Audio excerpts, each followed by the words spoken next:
gonna start our recording. We hit recording. We're gonna see if we can time our intro perfectly with this song right here. Today, on this beautiful, you know, we did say classical this stream. We did say classical this stream. All right. We're gonna play classical music. I got you this stream. But as we're doing our intro, we're playing this in the background.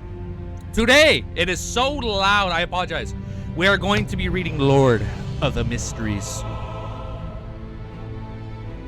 We're so close. We're almost at the end of Volume 4. We're done with Volume 4 in like 2 streams. Too loud? I know, it's way too loud. I know. But we are done with Volume 4 in 2 days. We're 2 streams, 2 days. We are done with this volume. We're going to resume chapter 770. Our competitor, he's like 2 streams ahead of us. We're going to catch up. And no problem. Cap, I'm capping your cap, bro. Just give me a sec. Just trust, believe in the process. We will prevail. We may have lost the battle, but we have not lost the war. So if you guys are excited, Volume 4, the Undying 2 streams. We might have to add a 0, but or add a 1 before. But we are gonna do it in roughly 2 streams. You know, 2 plus minus give some. All right. Point is, we're gonna catch up, okay? Point is, that is the point. We're gonna catch up, okay? Now let's just read. We're not gonna stall. We're just gonna keep reading, okay? We are gonna read until we pass out on stream, okay? All right, well, hold up. We gotta redo our intro. We actually messed up. Tom and Jerry has music. We actually messed up our intro. You guys ready? Easy. Wait. Bullseye. I'm not supposed to read the bullseye easy part. That's what he told me. All right. Honorific name. The reader who stalls for eternity. The tamer of beasts and dogs. The one who farms LOTM. Easy Geeky is your host today. That is our honorific name. All right. Chapter 770. A child should act like a child. I feel okay. Mr. X is looking for people with abnormal luck. Above the Great Fog, Klein ruminated over the information Miss Justice had provided. In an attempt to analyze anything of use, after thinking to no avail, he decided to approach it from another angle. He first recalled that people who had abnormal luck around him to see if there were any connections. And now the music just stopped. For a reason. I don't know why it stopped. Oh, okay. Wait. All right, after thinking to no avail, he decided to approach it from another angle. He first recalled the people who had abnormal luck around him to see if there were any connections. The Fog Sea's strongest hunter, Anderson Hood, counts as one. Dr. N series is another, Both of them were affected by one of the Snakes of Fate. Angel of Fate Ouroboros was one of the creators of the Rose Redemption. The secret organization supports and believes the true creator. The Aurora Order is equivalent to the True Creator's Church. A series of circumstances surfaced in Klein's mind as he quickly came to a conclusion. Too quiet, by the way? All right. The Aurora Order is equivalent to the True Creator's Church. A series of circumstances surfaced in Klein's mind as he quickly came to a conclusion. This Angel of Fate Ouroboros attempts to search for the Snake of Fate, Will Ossipton. He is driving the members of the Aurora Order to help him find the Snake of Mercury, Will Ossipton. And this implies that behind Mr. X, there's a king of... Wait. How does he come up with that? And this implies that behind Mr. X, there's a king of angels existing somewhere in Backland. Okay. Under such... I'm sorry, are we fighting a king of angels this volume? There's no shot, right? Under such circumstances, assassinating Mr. X will be equivalent to having a death wish. It's no wonder Mr. X doesn't care about the uniqueness of Backland. The official factions would at most imagine that he has a saint backing him, And the official... Doicers, the Aurora Order has only 5 saints. This way, they would respond in the wrong manner. After Klein made the judgment, the first thought he made was to decline Miss Magician's request, and also to warn her to not provoke Mr. X.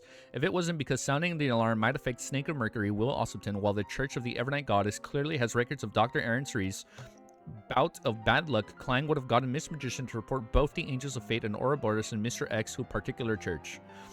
He calmly thought for another few seconds and conjured the world Gurman Sparrow, making him pray into the gray fog. I'll confirm the situation and give you a reply tomorrow. He didn't directly reject her commission, and he planned on first asking Snake of Mercury, Will Ossipton. He then immediately returned to the real world, and he carefully took out the extremely fragile paper care from his wallet before gently unfolding it. Klein wasn't in a rush to write anything. Instead, he first recalled the various questions he needed to consult Will on. After thinking up a draft, he got out a pencil and sharpened it with a blade. After stretching his muscles, Klein wrote, "The members of the Aurora Order are searching for people with abnormal luck. I wonder if you know how to use the worm of time to create charms. We're going to make charms out of that. Does your placental blood count as a mythical creature's blood? If it does, I hope to attain 1 drop. What price would I have to offer?" That's so messed up, dude. Wait. Klein had originally planned on asking Washington how he was able to maintain his rationality. Oh, you know what? Yeah, if Roselle was going crazy, how the hell is Will still so rational? After all the church's information indicating that there had been no public faith in the Snake of Fate, however, he ultimately curbed himself from doing that. After that, Will Ossipton, in his infant state, replied, "How did you conceive the notion that I'm rational?" The way he had no idea if Will was joking or speaking the truth. Although there's no organization that believes in the Snake of Fate, there are certain areas that believe in the God of Luck. It's considered a traditional custom. Perhaps they are an alternative identity of Will Ossipton or Ouroboros. If you right-click on the timeline for the music, you can loop. Okay, I'll do that then right now. Let's do that at the end of the chapter. I got you. Klein mumbled silently and used the best of his clown abilities before managing to refold the paper crane. He then placed it underneath his pillow. When we find like that one banger classical music, we'll loop that one. After doing all of that, he had the time to calculate how much cost he had. 17,046 pounds, 5 gold coins, 3 solis, and 8 pence in charge. If I had assets like a house, manor, and company shares, having so many liquid assets would make me quite a tycoon in Backland. Of course, I'm still very far from being a top tycoon. To reach them, one's overall assets need to be £1 million. As Klein was glad that he had quite a bit of money, he recalled his debt as well as the large investments that he needed to make in order to develop his persona's image. He then drank a mouthful of water, got into bed, and covered himself with a light but warm blanket before slowly falling asleep. Amidst his reverie, Klein suddenly snapped awake and saw the desolate black plains. He walked all the way to the pitch-black steeple in the middle. Oh, and Will's in the dream. In the middle of the plains, passing through the chaotic and abnormal layout before coming deep into the steeple. Like before, there was a circle of tarot cards underground. However, the protruding area in the middle of the tarot cards didn't have any silver lines written. Will Ossipton didn't give a reply. Then why did he pull me into this dream? Amidst Klein's puzzlement, he suddenly saw a black baby pram roll out of the shadows. In it was an infant whose looks were indescribable while it was wrapped in silver silk. Mr. Snake of Fate, Klein politely and cautiously asked. Wait. The infant immediately said in a clear voice, "What's a baby talking? What the fuck? What makes..." The infant immediately said in a clear voice, "What makes you so sure it's a mystery? Isn't that determined from your name? Don't mind such details." Klein lampooned and relaxed due to the attitude that he was given. Then, "How may I trust you?" Will Ossipton in baby form tearfully answered as it snapped sampled. "I haven't decided. As you know, oh, you don't." Dude, he needs to join the Terror Club. There's no shot Will doesn't join. You get some XP thing in chat too. I don't even know how that happened. Did you have to enable that, Wiz? Because for me, it just randomly popped up yesterday's stream. First time to live. Yo, what's up, Moon? No shot. What's up, dude? First time joining? Dude, thank you for joining, man. Thanks for hanging out with us. As you know, oh, you don't. Every time I start again, I try to make myself a little different. Wait, Will's done this more than once. Every time I start again, I try to make myself a little different so as to maintain a good mental state.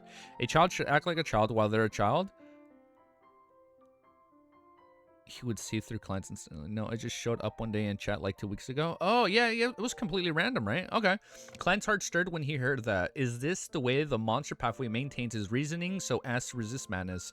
In the Black Prime, Will Ossipton replied briskly, yes, every beginning washes away from the madness. However, it still needs certain anchorings from faith. Otherwise, I wouldn't be able to maintain my state as a sequence one for too long.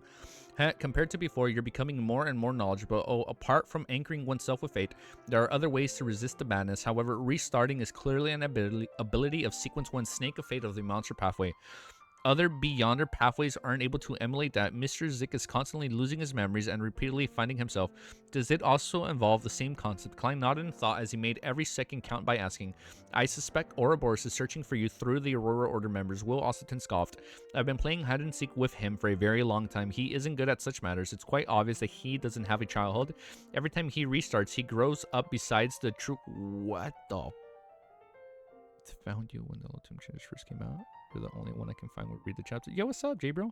Yo, Wiz also reads it right here in chat. Yeah, right now at least we've been been reading it like pretty like daily. Wait, so he grows up alongside the true creator? Every time he restarts, he grows up besides the true creator. He lacks the psychological appearance of the different stages in life, causing him to be very crazy at times, but of course he doesn't mind. I did inform Ricciardo to use the die of probability in certain places and leave marks. This will mess up the Ouroboros' judgment. He will soon leave Blackland once again. What? This means that there's still a chance of assassinating Mr. X? Shit, dude. It's gonna be such a high fight, dude. That means there's still a chance of assassinating Mr. X. When the time comes, I'll divine the level of danger above the Great Fog. Klein didn't continue the topic as he asked, do you know how to use the Worm of Time to create charms? Well, actually, now that you say, we do. Will Osterton didn't directly answer and instead returned with a question. You obtain a Worm of Time from the Palaz Zoroist. How did you know? Klein was taken aback as he asked. He wasn't surprised that Will Osterton had managed to mention the origins of the Worm of Time. After all, there weren't many demigods in the Marauder pathway who could create avatars, but why hadn't he assumed that was Blasphemer Amon? The latter could also leave behind a Worm of Time? Will Osterton smiled and said, Palaz Zorost isn't in good condition, and he had to parasitize your former colleague? Ah, right. Your former colleague was investigating Sherlock Moriarty, and he had entered my house in the middle of the night. I sensed that there was something problematic about him and gave him a short period of bad luck, causing him to encounter other demigods hidden in Backland. And when he was in danger, Palaz Zorost had taken action. It would have been fine, even if it hadn't taken action. It's only a prank. I couldn't give your former colleague sufficient good luck at a critical moment. Leonard is investigating Sherlock Moriarty. The grandpa in his body is called Palaz Zorost. So his first name is Palaz. Is that new? We know he's a Zorost descendant, but no. The descendant was from Grizel's travels. We knew he was a Zorost member, but was Palaz mentioned before? That I don't remember. Klein frowned slightly, unsure when the problem stemmed from. Will Osterton continued. The creation of the Worm of Time charm isn't too difficult for you. You can pray to the uniqueness trait about you and the uniqueness trait about you? I want to slurp Zorost. No comment. Okay, so this is the new real. So that's his new name. That's his new name. So his name has been revealed as Palaz or Palez. Man, these names are getting harder, man. Palaz Zorost had taken action. All right. Will Osterton continued. The creation of the Worm of Time charm isn't too difficult. You can pray to the uniqueness trait about you and use a compound of mercury and pure silver as a medium to draw the corresponding symbols. It is not too difficult. Pray to the Fool. That's right. The mysterious space above the Great Fog clearly has a form of attraction to the Marauder pathway. Whoa. Klein was thrilled as he felt like he had grasped something. Is that why Amon was, I guess, drawn to the Fool? At this moment, Will smiled and added, as for what the corresponding symbol is, I've no idea. What a huge reversal. Klein couldn't help but twitch the corners of his lips. When he noticed that Will Osterton wasn't speaking any further, he hurriedly smiled and said, there's another question about your placenta blood. Before he could finish the sentence, Will suddenly opened his mouth and let it cry. Wah? He began wailing like a real infant. Can't we talk normally? Klein froze on the spot. He fucking made a baby cry. If he hadn't already confirmed it, he would have suspected whether the entity before him was a sequence one. The president of the Life School of Thought. All right. I just wanted to ask if the blood of the mythical creature, Klein said as he raised his hands midway. Will stop crying and said with a laugh. Of course, but I'll swap it ahead of time. Otherwise, everyone will die on the spot. Wow, like Waluigi. Wait, what? Wait. Of course, but I'll swap it ahead of time. Otherwise, everyone will die on the spot. I'm sorry. He's throwing a tantrum, but I don't get this part. Otherwise, everyone will die on the spot. What does he mean by that? The placenta? Otherwise, everyone will die on the spot. He paused for a moment before saying, if you can give me something suitable, it's not impossible to give you one drop. All right, goodbye. Just as Will Osterton said that, Klein felt the steeple shake as his dream rapidly shattered. Soon he woke up. Because he's powerful? Well, blood of a sequence one will kill everyone who sees it. Oh, technically you're still looking at God, right? Oh, like the blood alone? I thought once you come into physical contact with the blood, then it's like that's when you die. Or when you physically, all right, I guess that makes sense. Yeah, because you're still technically directly looking at an aspect of him. Okay, all right, that makes sense. All right, next chapter. Chapter 771 is called Fate Siphon. What item would a snake of fate be interested in? Klein slowly, I'm gonna raise this all the way up. Klein slowly sat up and leaned against a pillow. He thought for some time and decided to consider it at a later date. After all, he was still at least a month away from Will Osterton's birth. He could also leave the question for the Hermit Cat Lee and Queen Mystic Bernadette, who was backing her, to rack their brains over. Of course, Klein did eliminate the possibility of Will Osterton's sudden choice of having an early birth.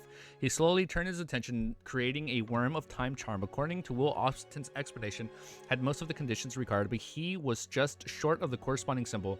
Pray to the Fool and use the powers of the mysterious space above the Great Fog. I wonder if a symbol corresponding to the Marauder pathway would work. Even if it does, I don't know what it is, unless I pulled a Marauder above the Great Fog and let the high back chair produce a corresponding pattern. As Klein thought about the details, he suddenly had an idea. In that case, perhaps you could try the symbol behind the fool's chair. It was a pupilless eye, a symbol representing concealment, and the contorted lines that represented change. I wonder if it will work. Divination won't be able to rule out its elimination, but I can predict if his attempt will be successful. Besides, even if it fails, it shouldn't be too big of a problem. After all, I'm praying to myself, even if the material were to be wasted in an experiment, it would enter above the gray fog and not be lost. With this in mind, Klein felt pumped. He couldn't help but get out of bed and try to experiment that very night. A material like the Worm of Time that left behind by the martyr demigod at Amon's level still had its essence and level even if it was dead. When using it for a charm, it might not reach the level of an angel for various reasons, but it wouldn't be too far off. It'll be about the peak strength of a saint. If Klein succeeded, it would be equivalent to having an additional trump card. At critical points in time, it might give him an additional life, so how could he not be excited for the experiment? I can only stir some of the powers of the mysterious space above the gray fog. The level of the Worm of Time charm will likely drop a little more, but regardless, it will definitely be like the 9th flaw given to me by Admiral Miras. If I use the Blatherer's aura to create a high-level charm of the Devil Domain, it will likely be at the level of a 9th flaw. Unfortunately, I wouldn't be able to pray to the dark side of the universe. Klein wore his pajamas as he stood barefoot. He took 4 steps counterclockwise on a thick carpet and chanted the incantation before entering above the gray fog. Sitting at the full seat at the end of the long bronze table, he conjured dark red fountain pen and yellowish-brown goatskin. He wrote the corresponding divination statements. The charm I'm about to begin making will be successful. Unwinding the spirit pendulum from his wrist, Klein held it with his left hand and entered the state of cognition. After repeating the divination statement 7 times, he opened his eyes and saw the topaz spinning clockwise at a rather slow speed and ordinary amplitude. This means that it will succeed, but that begs the question, will it successfully verify that symbol I use it's effective, or successfully verify that it doesn't work? As an experienced seer, Klein attempted to interpret the revelation, but he failed to obtain any confirmations. Yo, what's up, dude? With regards to this, he could only decide to experiment. There was no way for him to eliminate the mistakes that he didn't do so. Right on the heels of that, Klein wrote a new divination statement. The assassination of Mr. X this Friday will be dangerous. The time the topaz pendant continues playing clockwise at a faster frequency and greater amplitude. Oh, that's not good. There's significant danger, but it doesn't reach the level of a demigod participation, much less that of a king of angels. If it involves an existence of that level, he will definitely sense my divination and resist it. From the looks of it, Angel of Fate Ouroboros will soon be led out of Backland. This means that the danger itself is a result of Mr. X and his subordinates. It's within the limits of what I can handle as long as I don't make a what? Mistake. The chances of success are pretty high. Klein made a judgment, put down the pen and paper, and returned to the real world. As a mystical experiment who often created charms, he had no lack of common materials. He immediately got out some candles and lit them on the table. Following that, he set up a simple altar against the glow of the dusks. He then used a piece of silver to draw out the combined symbol that represented the Fool. As Klein didn't know what half numbers the Fool represented or what magic labels there was, he could only ensure that both sides remained equal. According to the books of the charms he had read, these would similarly satisfy the rules of the mysticism, but the corresponding might would be reduced. The chances of failure would rise because the existence that one was praying to could consider it to be irrelevant and not pious enough. Of course, it wasn't a problem for Klein since he wouldn't reject himself. After completing the act he rejects himself. After completing the act of carving the symbol, Klein found a metal bottle and used his spirituality together with a container, and he then poured the mercury out and filled the carved out pattern. This time he decided to compete only the front side from now. He would then summon himself and respond to himself. He would then bring the worm with 12 translucent rings back to the room and then place it on the silver sheet. After doing all this, Klein adjourned the altar and took 2 steps back. He then said in ancient Hermes, the Fool that doesn't belong to this era. Following the process, he completed the necessary steps before taking 4 steps counterclockwise and entered the space above the gray fog. After imbuing himself with the Black Emperor card, he used his spirituality to stir the tiny amounts of power above the gray fog to respond to the prayers. With the surging energy poured into the circle of light, Klein didn't hesitate to return to the real world. Yo, what's up, dude? OG, man, it's been a while, man. How you doing, dude? He saw the altar that had turned dark and gloomy, as though there were countless secrets hidden, and the silver sheets already floated up, fusing with the Worm of Time's corpse. Klein took 2 steps forward. Yo, what's up, man? It's been a while. I haven't seen you and Romero in a cool minute, dude. Hope you guys are having fun, man. Klein took 2 steps forward, flipped the silver sheet around. He then filled the carved symbol on the back with the mercury. Yo, what's up, man? As the lines lit up, they effused a hazy luster. Klein rapidly retracted his arms and saw the luster grow richer. He then enveloped the silver sheet and the Worm of Time's corpse inside. Suddenly, the darkness around the altar distorted as the entire space seemed to turn. But OG was here yesterday? Actually, no, I lied. He did say what's up. Yeah, you're right. My bad. I was testing you guys. To turn abnormal, this change dispersed as fast as it came. The charm's filled with... I was there last stream. No, wait, no, dude. OG, don't do that, dude. No, I know. I was joking, OG. No, I know you were here yesterday, dude. Thank you, man. Yo, what's up? Someone's wallflower? Actually, I remember someone. Liv, Gio, OG giving money. He's like, now you remember me? No, I remember you, OG. My bad. It succeeded. It really worked. His client was delighted as he hurriedly picked up the charm. He found it cold and touched as if he was touching snow. We love it. Man, see, I love it when I hang out with you guys. It's always fun to read like this. Regardless of the resulting effects of the charm, just its information had meant success. Klein had once again obtained a high-level charm at the demigod level. He busied himself again, bringing the completed item above the gray fog. He then used a dream divination to figure out how to use it. So now he has a demigod charm with the Worm of Time. The charm, which was in the shape of a black crystal card, The charm, which was in the shape of a black crystal card, had only one effect, but it's highly potent. It was to siphon. Oh, so that's why the chapter's called Siphon. Fate Siphon Charm Goaded. That's why this chapter was called Fate Siphon. Got it. The charm, which was in the shape of a black crystal card, had only one effect, but it was highly potent. It was to siphon off the luck of others, and not to be precise, it was to graft fate. A part of the target's fate will be grafted onto the user. Wait, so it's like you're stealing their fate, or like you're stealing their luck and you're putting it on yourself. Damn, what the? That sounds kind of broken. What? Go to charm indeed? Wait. You're not fated to... This... The simplest situation would be when an enemy is about to kill me. I'll use a charm siphoning off his fate of surviving, as well as grafting the fate of impending death onto them. Then the situation will be developed into him clearly succeeding, only for him to die. It does match the Marauder's Pathway usual traits, but it's more sinister and terrifying. It's going from stealing wealth to stealing fate. If the Worm of Time were alive and I was able to fully employ the powers of the mysterious space above the Great Fog, this charm might even point towards the domain of time. Whoa, wait, hold up. This is getting too deep. Too big. Wait, hold up. I'm failing to understand this part. This charm might even point towards the domain of time. As Klein thought, he felt a sense of fear. If it wasn't for the assistance of this mysterious space had given him by obstructing and purging things, he had no way to deal with the Worm of Time. Now it's the time. I can't call it a Worm of Time anymore.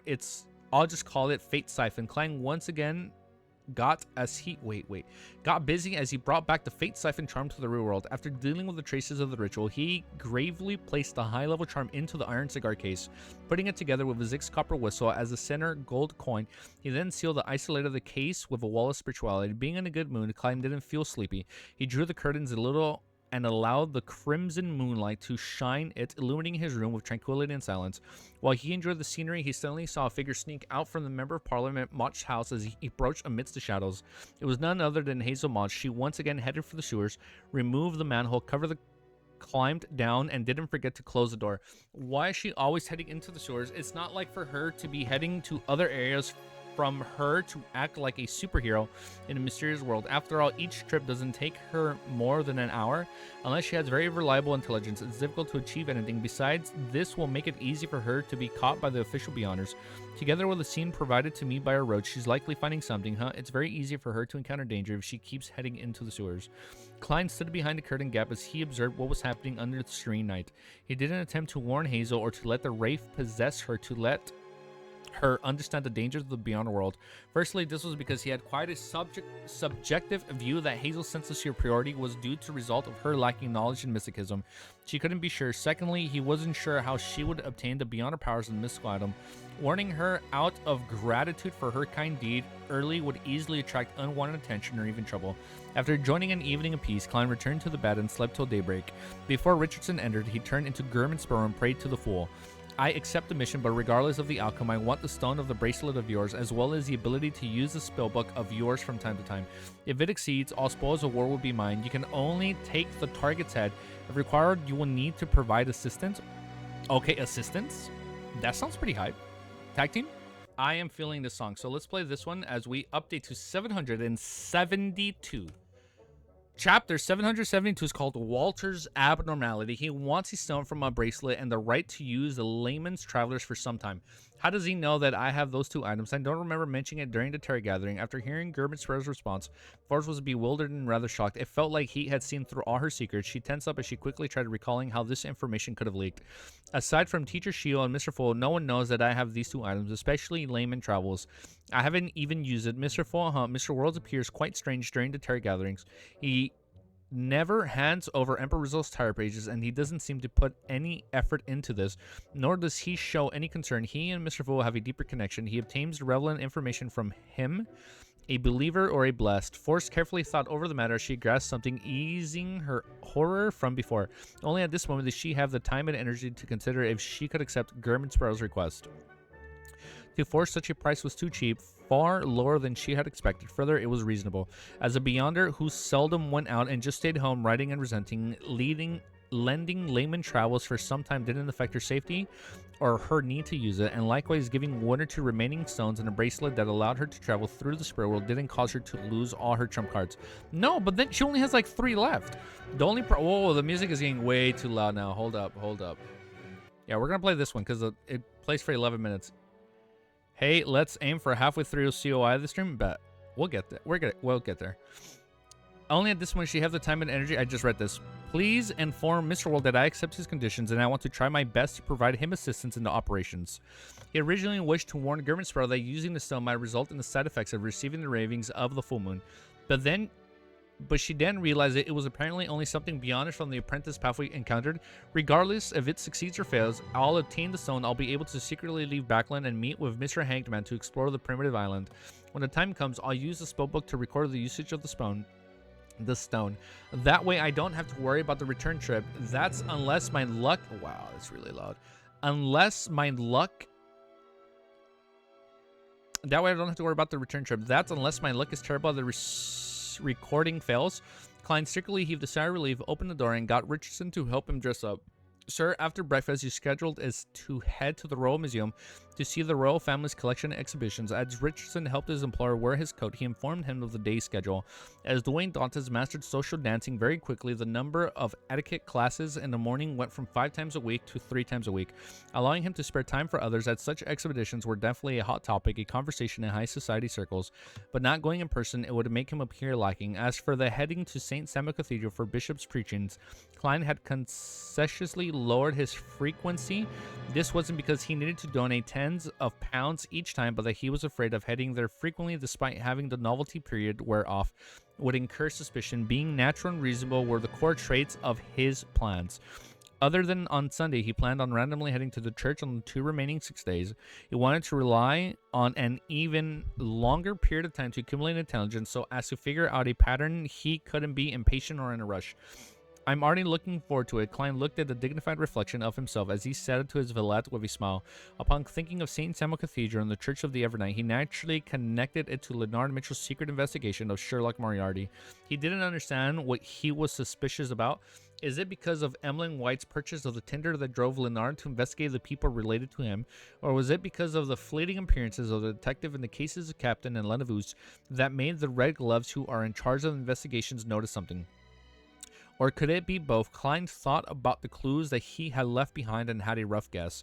He wasn't afraid that Sherlock Moriarty would be wanted by the Church of the Evernight, given a bounty. After all, apart from the contacting a few people that he was familiar with, the detective wasn't to appear again.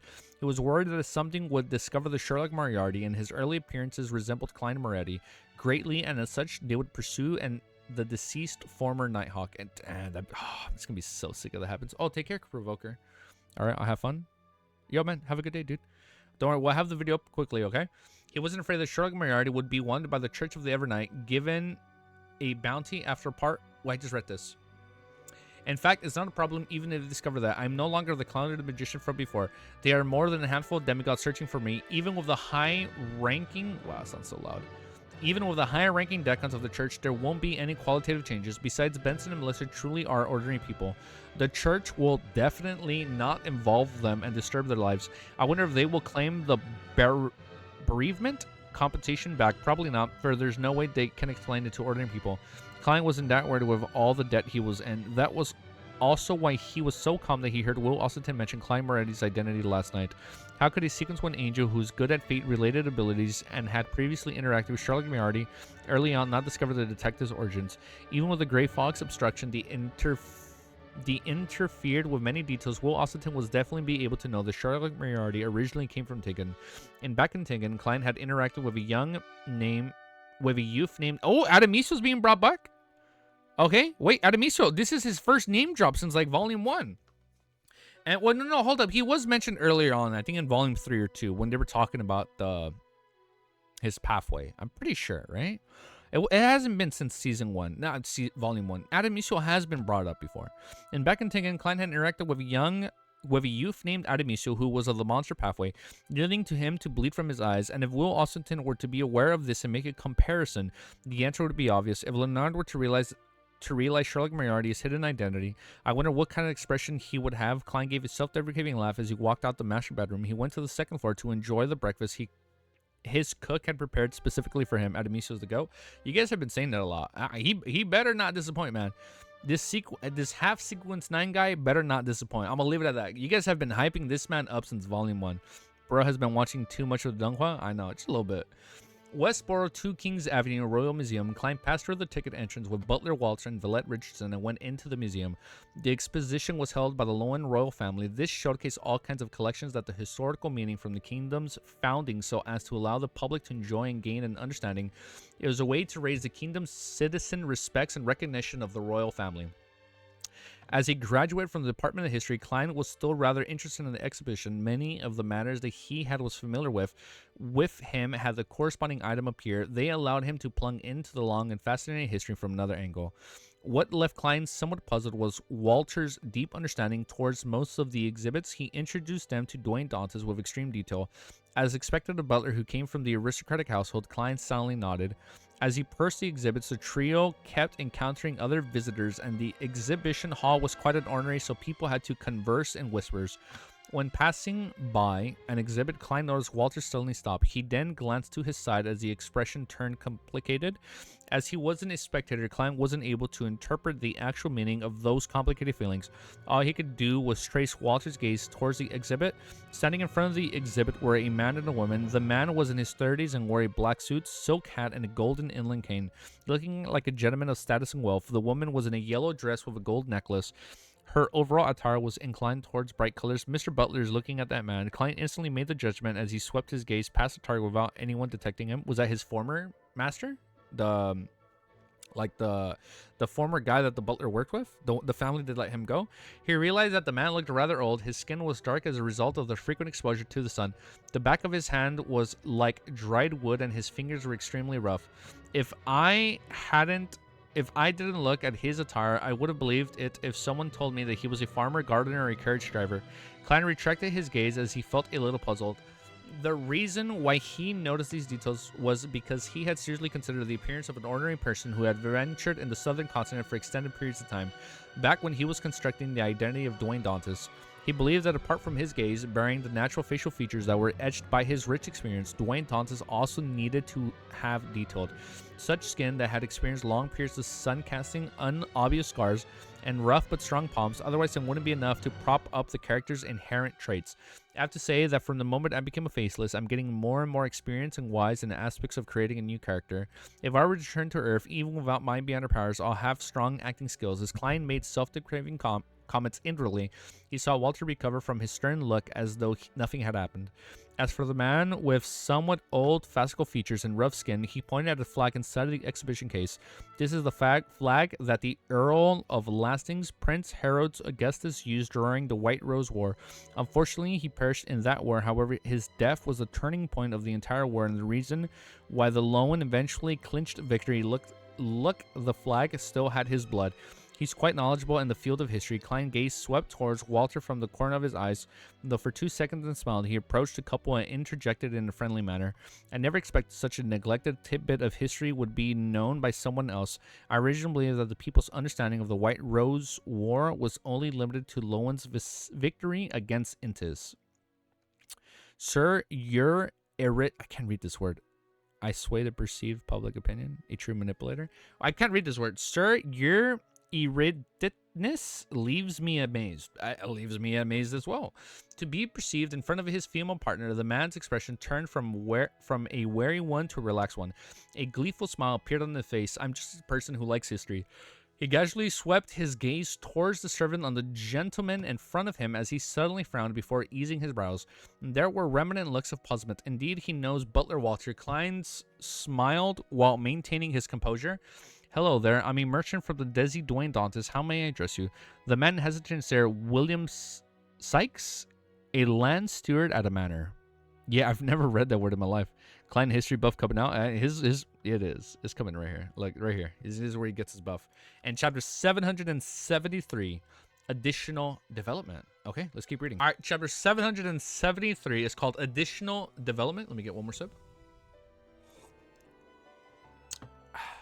William Sykes, a land steward, Klein ignorantly repeated the response that he got before turning the topic conversation towards the Flag and the White Rose War.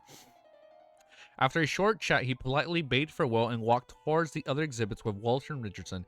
He continued his own tour of exhibits as though his encounter from before was completely trivial, a conversation that was purely coincidental. When it was almost noon, Klein, who had returned to his high-end four-wheeled carriage, looked out in the passing bicycles when he suddenly said, "Walter, you seem to know Mr. William Sykes."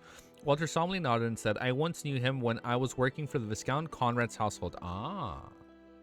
So it was from his prior work. He served a member of the royal family, the former Earl of the Lastings, Prince Essex. Oh, he didn't conceal anything as he decided William Sykes' background in detail, as he described his background.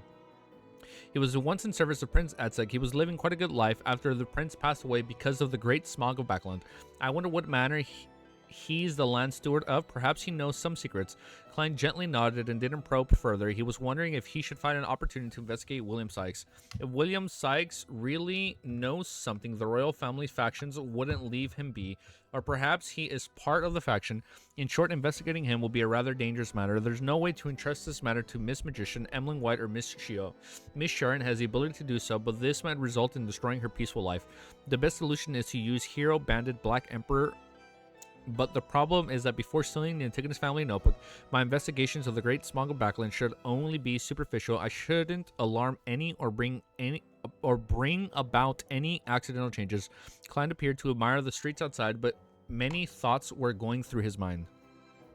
Oh, that sounds fun. A Diago for strings. Finally, he decided to hold back for the time being, but unwilling to affect the most pertinent matter he had present. After having lunch and taken a nap, Klein received the classes in literary appreciation until it was almost evening. After sending away his teacher, he was just about to head to the second story's dining hall when he suddenly heard the doorbell ring. Amidst the ringing, Klein saw Richardson immediately take a few steps forward to open the door.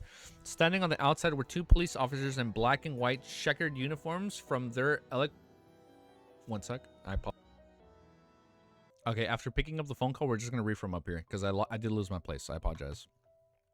So, wow, our reading is a little all over the place today. I do apologize for that. I had to get back into the groove. Finally, he decided to hold back for the time being unwilling to affect the most pertinent matter he had present. After having lunch and taking a nap, Klein received classes in literary appreciation until it was almost evening. After sending away his teacher, he was just about to head to the second story's dining hall when he suddenly heard the doorbell ring. Amidst the ringing, Klein saw Richardson immediately take a few steps forward to open the door. Standing outside were two police officers in black and white checkered uniforms. I'm sorry, I feel like this has to be the Nighthawks. From their equalettes, one of them was a high-ranking inspector while the other was a sergeant. "Officers, how may I help you?" Richardson asked on behalf of his employer. The high-ranking inspector was a thin man and had his black hair hidden under his peaked cap. His sideburns had a little color as he swept his gaze into the house before warmly saying with a smile, "I'm here for Mr. Dwayne Dantes. There's a case that involves him and his butler." "What is it?" Klein slowly walked out of the door. "I'm Dwayne Dantes." After introducing himself, he asked politely, "Officers, how may I address you? If the matter is a little more complicated and needs more time, why not come to my parlor? We can discuss it over tea." Tea time? The other police officer, the sergeant, and an elegant lady. She was clearly interested in taking up the offer as she looked at the high-ranking inspector, awaiting the decision of her superior. Due to the Church of the Evernight Goddess, the Lone police force had plenty of female officers, but due to the other face in the prevailing trends of society, they suffered some form of discrimination when it came to the promotion and positions. They mostly did clerical work, and there was an invisible ceiling from their career development. The high-ranking inspector smiled and said, "There's no need for tea time, but we need to question your servants." He paused before getting to the main point. "Mr. Dwayne Taunton, do you have a person by the name of William Sykes? I got to know him this morning at the Royal Museum." Klein vaguely sensed that some sort of unexpected development had occurred as he asked, "Did something happen to him?" The high-ranking inspector wiped away his smile. "He's dead?" He wiped away his smile and said, "He's dead. He died at a hotel near the Royal Museum." "He's dead?" Klein didn't hide his puzzlement and shock. "I just met him and he's dead." Had he already been targeted? The inspector nodded and solemnly said, "Yes, the cause of death is rather complicated and we aren't ruling out the possibility of murder." "What about his female partner?" Klein frowned as he asked. "He had a female partner when I met him. The lady was his mistress when she left the hotel. William Sykes was still alive. This can be confirmed by the attendants of the hotel because they had later sent him red wine." The inspector simply shared the situation and said, "After leaving the Royal Museum, where did you go?" "I came back here directly. I had lunch, took a nap, and attended lessons. My servants, neighbors, and literary appreciation teacher can prove that," Klein frankly replied. He then turned his head to Richardson. "I feel like this death is a little too coincidental. I feel like this has to be Inns trying to prevent Klein from, like, finding out about him, right? Lack for anyone else? It might have been me, because my thing did say it ran out of memory, so I had to reload it. He then turned his head to Richardson and said, "Bring Walter here." Soon, Walter walked down from the second story with a white glove and answered the similar questions. After receiving Dwayne Taunton's permission, the two officers questioned the rest of his servants, but they failed to find any problems. They didn't stay for long, politely bidding him farewell, and visited the other neighbors. Klein's appetite wasn't affected by this matter and went to the second story to enjoy his dinner. Time quickly flew by as he spent the rest of the time reading books and newspapers. Before sleeping, Klein took in the scenery outside the windows as he awaited his valet, Richardson, to take away the fruits in the room. Suddenly, he asked without turning his head, "What did Walter do in the afternoon?" "He was busy handing out various matters. He never left," Richardson answered softly. Klein nodded gently without asking further. He began suspecting if he had been overthinking matters. He slowly exhaled before getting into bed. In the middle of the night, Klein's spirituality was also triggered as he snapped awake. He pricked up his brows, left the bed, and arrived by the window. He pulled back the curtains later. Under the dim moonlight, a figure carefully passed through the garden trails and arrived by the perimeter walls before flipping over it. He had a broad forehead with raven black hair and stern brown eyes. He was none other than Butler Walter. He's agile and his motions are fluid. If he's not trained, he's a low sequence beyonder. What? Butler Walter? Klein observed the scene as he made a preliminary judgment. He saw Walter's shadows follow the streets until he arrived at the manhole which Hazel often used to enter the sewers. Everybody is going to the sewers. IDK, I was only listening. Coincidental? I think not, D. He saw Walter's shadows follow the streets until he arrived at the manhole which Hazel often used to enter the sewers. He removed the manhole cover, climbed down, and didn't forget to close the cover. Why is everyone so skilled at getting into the sewers? Mr. Butler likely hasn't done that in the past. Otherwise, my spirituality would have warned me. After all, he's leaving from my territory. It means that before he became my butler, he had performed such actions quite frequently elsewhere. Klein curled his lips, returned to his bedside, and took out the iron cigar case from under his pillow. He controlled Rafe Sonor to tell Walter, waiting to see what he was up to. "I hope it doesn't exceed 100 meters, otherwise I'll need to enter the sewers as well." As Klein silently muttered to himself, he returned to the gap in the curtains. His marionette centaur immediately used the mysterious connections between different mirrors to jump to the streets lamps besides the manhole before passing the manhole to silently tell Walter. I still find it crazy. TMNT? About to start playing the theme song, dude. I still find it crazy that his marionette is a freaking admiral, dude. Admiral Centaur. That's still wild that, like, he was able to freaking get an admiral as his marionette. That's still so shocking, dude. His marionette center immediately used, so this is the TMNT arc. All right. Klein saw Walter turn into a more secluded and dark passage after taking 10 meters forward. On the wall were all kinds of moss and dirt. Suddenly, Butler stopped and said to someone, "Why were you so rash? Why didn't you wait for a better opportunity?" Soon, a weak and slightly hoarse female voice replied to Walter's. Is it her? It was the best opportunity. Once he returns to the manor, oh, the killer. Once he returns to the manor, there's no knowing when he will come out again. But why would you be so seriously injured? Walter said with signs of concern. The female voice scoffed and said, "William Sykes is stronger than what you or I imagine. Perhaps only this way he can satisfy his secret identity."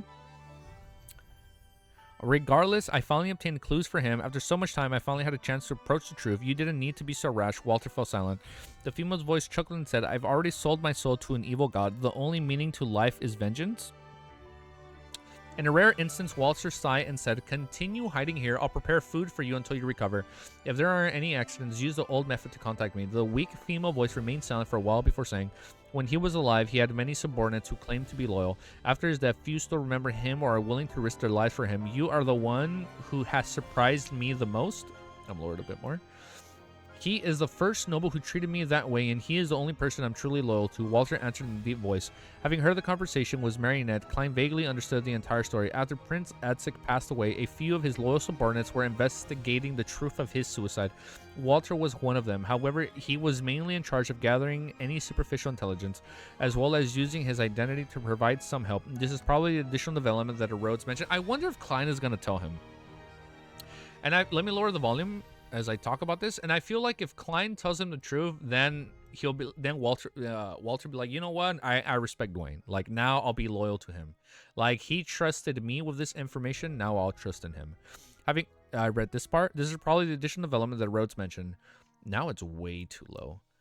Klein immediately made Sonora go invisible as he infiltrated the secluded passageway and saw Walter conversing with someone while standing. His figure blocked a black-dressed woman who was seated on the ground against the wall. Her face was somewhat pale. After the woman heard Walter's words, she gave a throaty laugh and looked towards the entrance. "It's time you leave. Don't be caught by others." She turned her head, allowing Klein to see her. I fucking knew it. I read her name before. I should have said it was fucking TRISSY. I knew it was TRISSY. I'm like, why is TRISSY in? Like, oh my, I fucking knew it was her. Oh, she back. Oh man, she's back. Oh man, this volume just got so much more interesting once TRISSY came into the picture. Oh my man, I knew it was her. I knew it. I had like this inkling little feeling. I had this little inkling feeling like it's probably TRISSY again. And the second I started reading the black regal dress, I'm like, no shot she's wearing the same black dress she wore during volume 2. Because during volume 2, she was wearing this beautiful black regal dress, just like Sharon, right? But she was just wearing a black dress. I'm like, it's her. I should have said it earlier. I would have been like a freaking prophet if I said that earlier. Like, why should it be TRISSY? I should have said it. Wow, I got so lightheaded. Can you see how excited I got now that TRISSY's back in the picture? Oh, man. It's time for you to leave. She turned her head, allowing Klein to see her. She had a round face, slender eyes, and a gentle and refined temperament. Deep down, she was sweet and was an outstandingly gorgeous beauty who Klein was familiar with. TRISSY. TRISSY Cheek. Oh, man. Oh, shit. Oh, yeah. Black regal dress is Sharon. My bad. Her figure blocked a black-dressed woman. Okay, just a black dress. Damn, dude. All right, next chapter, dude. I'm so excited. Dude. TRISSY is going to be a Terror Club member. Leonard is going to be a Terror Club member. And I'll be honest, I'd be down if Will becomes a Terror Club member. But like now he's just like a random little baby. And at first he's just like, wah. He's just crying. And then everybody's like, why the fuck is a baby here? And he just keeps up the act as a baby. Those are like my next. Oh, then Shio. I can't forget Shio. Those are the 4 people on my list that are probably going to be Terror Club members. 1 or 2 are going to join in this volume alone. But let's keep reading. Chapter 774 is called Clues. But chapter 700, I'm telling you, it is going to be pretty badass if Will somehow joins or Tristan, Leonard, and Shio join. I think those are the next 4 top candidates that I can see joining. All right, chapter 774 is called Clues. She isn't dead. She managed to escape. Of course she isn't dead. She's actually trying to seek revenge for Prince Etzek. Wait.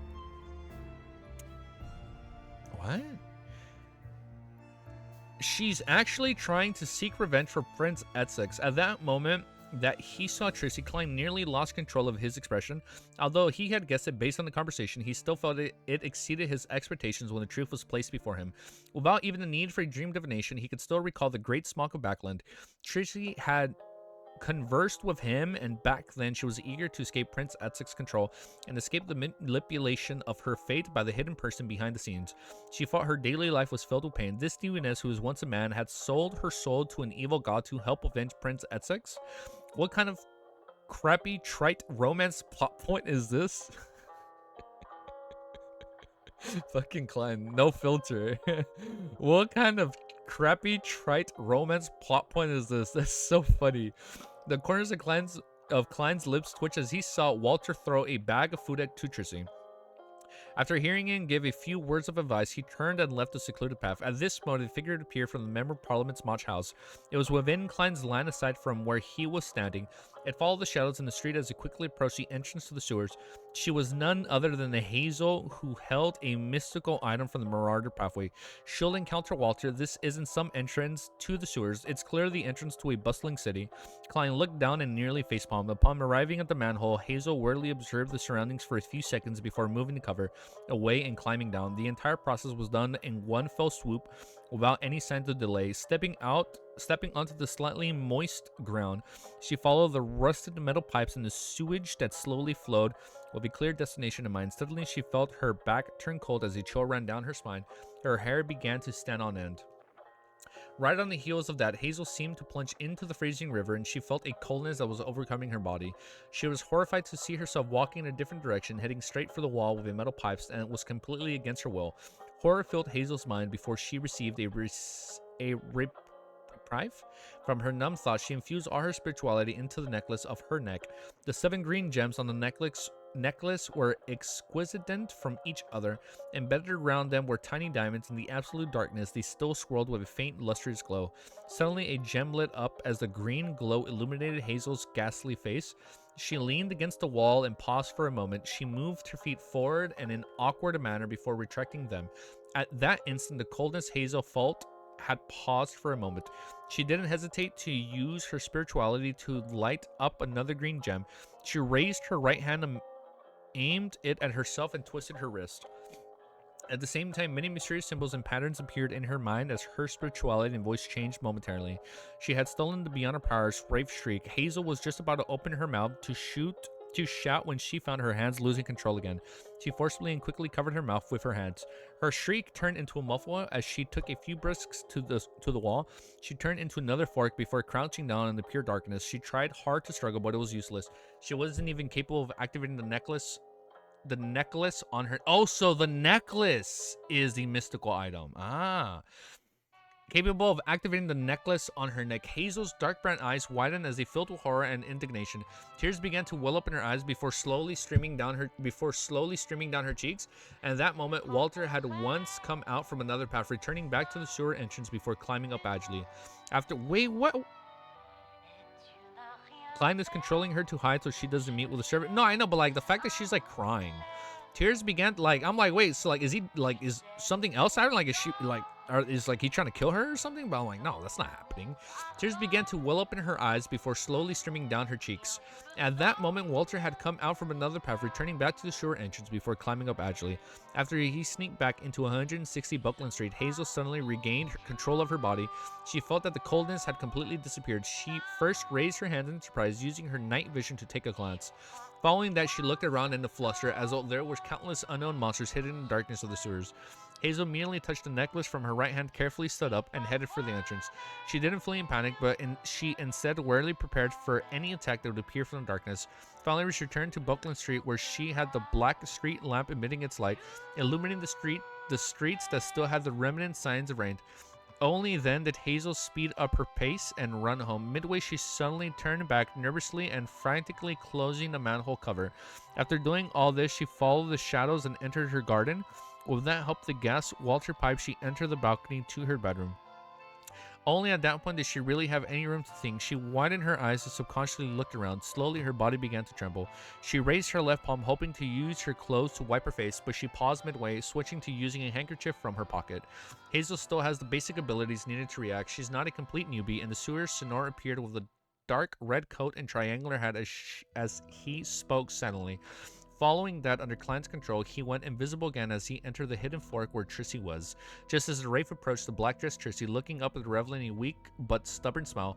From the looks of it, you have no ill intentions. That lady was quite lucky. She had sensed Hazel and discovered the wraith. Sinor's figure appeared as he chuckled. Perhaps killing her will only bring you greater trouble. To be honest, he wished to report TRISSY to the authorities because he knew of the evil deeds she had done. He knew that she had incited the passengers and crew on the Afafo, causing them to kill each other out at sea. He also knew that she had many innocent lives die ahead of time. However, after realizing that TRISSY was investigating the mystery behind Prince Essex's death, Klein had a new plan in mind. He would incite the demoness and cooperate with her on a certain matters. No shot, they're cooperating. Oh shit. Nah, she's just scared. LMAO. Got it. Oh shit! You're gonna cooperate? You're gonna team up? The mystery of Prince Atsek's death was equivalent to the truth of the Great Smog of Backland. Investigating this matter is bound to be very dangerous. Roping others in it will make me feel guilty, afraid that the harm or even death will happen to them as a result. But he's like, there's no problem with TRISSY. By getting TRISSY to do it, I wouldn't have such a psychological burden.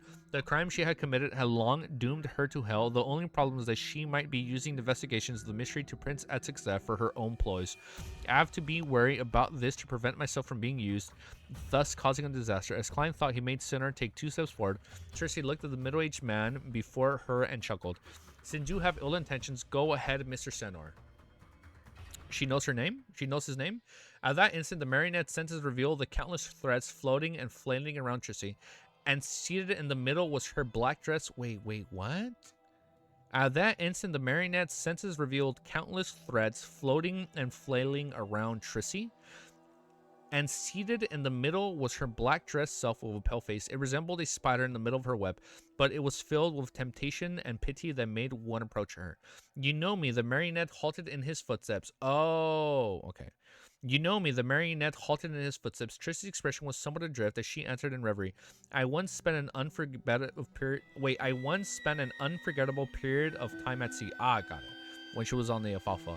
Back then, you were still a man. Klein lampooned and chuckled. Why are you investigating Prince Atsek's death? Didn't he commit suicide? TRISSY mentally looked up as anger colored her face. Suicides can be different. Some people do it willingly. Others are forced. No way she really seemed to mind Prince... Is she actually affected by this? I thought she didn't even want to be with him. No way she really seems to mind Prince Atsek's death. Lady, have you forgotten that you were once a man? Have you forgotten the pain you were previously talking about? Don't tell me that this is the so-called Stockholm Syndrome, where you end up bonding with your captor due to the minute amount of kindness they've provided. Well, I'm not a spectator, and I can't determine if she's being truthful or not. Klein made Sinner chuckle. So you believe that Prince Atsek was forced to commit suicide? You sought Willem Sykes to investigate this matter. The anger... look on TRISSY's face vanished as a miserable but beautiful smile appeared. That's right. Oh. It was he who forced Atsek to commit unaliving with a spirituality obliteration bullet. However, he was also under orders by others. To obtain the final bit of pleasure, he revealed everything. He was still unable to really touch me. I even showed him my former photo. He died filled with even more misery and despair. Damn. I can't imagine what William suffered. TRISSY is as twisted as she was before. Damn, that is twisted. TRISSY is as twisted as she was before. Demonists at this stage of pleasure are really filled with charms. Every expression and every action are filled with enticement. But I can tell that TRISSY has already reined it in very well, only using it when needed. She has already advanced, or is it because of love? It's not because of love. Is it? As Klein lampooned, he made Sinner ask, who is it? When asking the question, Klein hadn't expected to receive an answer, but TRISSY chuckled and replied, Viscount Stratford? The former employer? The royal guard captain of the royal family. No, wait, what? Next chapter. All right, chapter 775 is called Making Use. Viscount Stratford, royal guard captain of the royal family. From this point, the Great Smog of Backland... Why am I missing something? From this post, the Great Smog of Backland does have inklings of a particular royal family faction being behind it. As for who it is, it will require investigation. Klein temporarily didn't have the time to verify TRISSY's answer, so all he did was make Sinner scoff. I'm a little doubtful since you are telling me this so easily. TRISSY said in a scoffing and self-deprecating manner, that's because it's something good for me. I can tell that you and the faction you represent are very interested in the true motives of those pulling the strings of the royal family. I'd be very happy if I can provide some useful clues that cause you to have conflict with them, causing the real conspirator to surface. This will aid in my revenge and also be of the greatest help to me. According to this logic, does that also mean that I can use you to investigate this matter and fish out the mastermind behind us? From that, I can allow my faction to hide in safely before obtaining my actual information. Wasn't what TRISSY said meant to entice me to engage in limited cooperation with her, while she also volunteers to be the mind clearer in order to reveal the truth? She is clearly expressing her values. She's afraid that I will eventually decide to kill her. Klein roughly understood what TRISSY was truly getting at when he controlled the Wraith to say, very reasonable, I should also do the same. I believe that without my threats or enticement, you'll attempt to make contact with Viscount Stratford after you recover from your wounds. TRISSY curled her lips and said, I only hope that he doesn't like men. This is something that cannot be resolved. If you're already sequence 5, then you can consider switching to the Hunter pathway, a sequence 4 Iron-Blooded Knight. Also, have you forgotten your past self? Why are you... Wait. It's interchangeable with Hunter? I'm trying to finish before you and Wiz. Wait, where you at, Red? Yo, start LOTM. You fucking wait, not like you're on your fucking reread. Damn, man, you guys are crazy, dude. Man, I don't know if I'm gonna be able to reread this on stream, man. I'll tell you guys that much. I will probably read the physical release, but we'll see. Just to see the translations. I believe that without my threats or enticement, you'll attempt to make contact with Viscount Stratford after recovering from your wounds. TRISSY curled her lips and said, I only hope that he doesn't like men. This isn't something that cannot be resolved. If you're already sequence 5, then you can consider switching to the Hunter pathway, sequence 4 Iron-Blooded Knight. Also, have you forgotten your past self? Why are you getting used to the powers of the Demoness of Pleasure to deal with men? Klein lampooned before making Sinor smile. This isn't a problem. You can always show him your old photo. Yeah, we made him a mod recently. Yeah, he's been helping out. TRISSY was taken aback as a slightly twisted expression colored her face. A humiliation that she had buried deep inside her had been dug out, exposing it beneath the sun. Her beautiful eyes were tainted with what stemmed from anger from humiliation. Her face, which was pale due to her injuries, instantly flushed red. TRISSY quickly reined in her emotions and scoffed, speaking with a surprised voice. As expected of Admiral Blood, it appears you know plenty about the Demoness pathway. She wasn't sure before. I made that joke because I thought the Demoness sect and the Rose School of Thought had worked together, making her believe that Admiral Blood would have known the secrets of the Assassin pathway. Regardless, it's nice mocking the gender of others, huh? This is the line with the Admiral of Blood's persona. A marionettist's principle is to remember that every marionette has its own setting. The reason why TRISSY had mentioned her past photo was apparently just to vent and grid off an enemy's joy and excitement. She wasn't taking notice of the details she mentioned. Klein noticed and thought as he controlled Sinner. At my level, there will always be plenty of secrets I know. He didn't continue on the topic as he said, how can I contact you? I might be able to provide you with some help during my investigations of Viscount Stratford. TRISSY reached her hand towards her ear and grabbed a clump of smooth raven black hair. Then blue ice formed, allowing her to crack it open. She then spread out her palm, allowing a silent pitch black flame to appear, burning the hair to ashes. Then ashes weren't lifted up by the clear winds and sewers, but it has shrunk quickly, forming a sticky black object. Smear it uniformly over a mirror, and then I'll know that you're looking for me. I'll subsequently use that mirror to communicate with you. TRISSY shook... Wait, the mirror communication? TRISSY shook her wrists and threw the pasty black object to center. It can be used about 5 times, and that should be enough. Whoa, and Easy just didn't decide to take it back? It's been like a little over a week. Yeah, it's been a little over a week now. As Sinner was only a marionette, Klein wasn't worried about letting him grab the black sticky object. After taking a few looks, he stuffed it into his pocket. TRISSY still silent for a few seconds before biting her lips. If I need your help, how do I contact you? That's a problem. Klein did wish to have her directly contact Miss Messenger Renette Tynker. After all, TRISSY would later know that behind the wraith was German Sparrow. If she gathered any news about Admiral Blood, this wasn't something that could be hidden. After a few seconds of consideration, he decided to be a little more cautious. He decided to wait until TRISSY had any substantial discoveries before changing the communication method. After all, she isn't someone to be trusted. To avenge Prince Etzek, some of her feelings are real, but they likely include some of the other goals. For example, seeking revenge for herself, Klein made Sinner survey the area and said, these sewers hide plenty of secrets. I'll come often. You can leave the help you need in text form here. If the matter is urgent, preventing you from doing it in time, you can contact the person from before to get him to leave the message. TRISSY slowly nodded. Okay, with the conversation almost done, Klein planned on letting his marionette Sinner leave. At that moment, he caught sight of TRISSY's hands. He discovered that the sapphire ring, which was equivalent to Greyjoy's sealed artifact, was gone. Yeah, that's been broken since we ran into the angel at the end of Volume 2. I noticed it just now, but I thought she had switched it to her other hand or another finger, but it's actually gone. From the looks of it, she paid a considerable price back when she escaped Prince Etzek Red Rose Manor and escaped Inzingwil 008 control.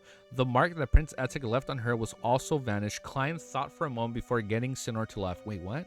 The mark that Prince Etzek left on her had vanished? What mark? Klein thought for a moment before getting Sinner to laugh. One more thing, which evil god did you sell your soul to? TRISSY gave the middle-aged man a deep look, the primordial demoness. Weren't you trying to escape from that strange state? Didn't you feel that you were increasingly becoming less like yourself? Why did you backtrack? Don't you know that by changing your name to TRISSY Cheek, they were trying to make you the primordial demoness's vessel? No, she might really not know. She might not even know what cheek means. She did her best to escape her fate, only to plunge deeper into it. At that instant, Klein felt a baffling fear towards fate and deities.